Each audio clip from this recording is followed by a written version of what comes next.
ایک 16 سالہ لڑکی نے مبینہ طور پر اپنے بوائے فرینڈ اور اس کے بھائی کی مدد سے جیڈی میٹلا میں ان کے گھر میں اپنی ہی ماں کو قتل کر دیا۔ لڑکی جو کہ 10ویں جماعت کی طالبہ تھی، اپنی والدہ سے اپنے ایک 18 سالہ لڑکے کے ساتھ تعلقات کو مسترد کرنے پر ناراض تھی، جس سے اس کی گزشتہ دسمبر میں انسٹاگرام پر دوستی ہوئی تھی۔ لڑکی ابتدائی طور پر 19 جون کو لڑکے کے ساتھ بھاگ گئی تھی، جس کے بعد 39 سالہ ماں نے اغوا کا مقدمہ درج کرایا تھا۔ پولیس افسران نے لڑکی کو سوریا پیٹ میں لڑکے کے دادا دادی کے گھر سے تلاش کیا اور اسے واپس لے آئے۔ لڑکے کو حراست میں لے لیا گیا اور بعد میں اسے مشاورت کے لیے بھیج دیا گیا، جس کی وجہ سے ماں بیٹی میں تقریباً روزانہ جھگڑا رہتا تھا۔ پولیس افسران کا دعویٰ ہے کہ لڑکی نے اپنی ماں کو قتل کرنے کا فیصلہ کیا اور دونوں لڑکوں سے اس جرم میں مدد کرنے کو کہا، اور پیر کی رات لڑکی نے اپنی 14 سالہ چھوٹی بہن کو کسی بہانے گھر سے باہر بھیج دیا۔ کچھ ہی دیر میں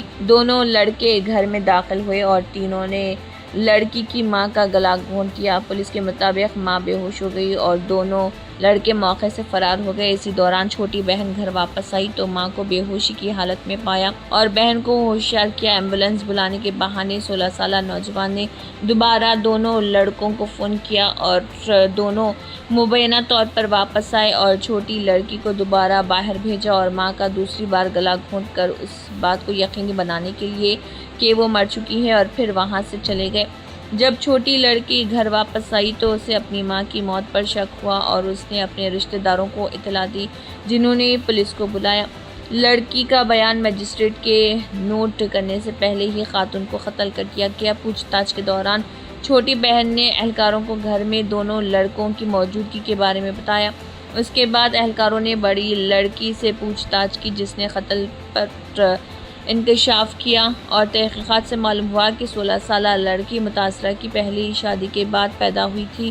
جب اس کے شوہر کا انتقال ہو گیا تو اس عورت نے دوسری شادی کی اور اس کی دوسری بیٹی ہوئی، لیکن اس کے دوسرے شوہر کا بھی انتقال ہو گیا، جس کے بعد وہ اپنی 2 بیٹیوں کے ساتھ جیڈی میٹلا کے شاپور نگر میں کرائے کے مکان میں رہ رہی تھی، اور اس کی بڑی بیٹی نے انسٹاگرام پر 18 سالہ نوجوان سے دوستی کی اور آہستہ آہستہ رشتہ طے کیا۔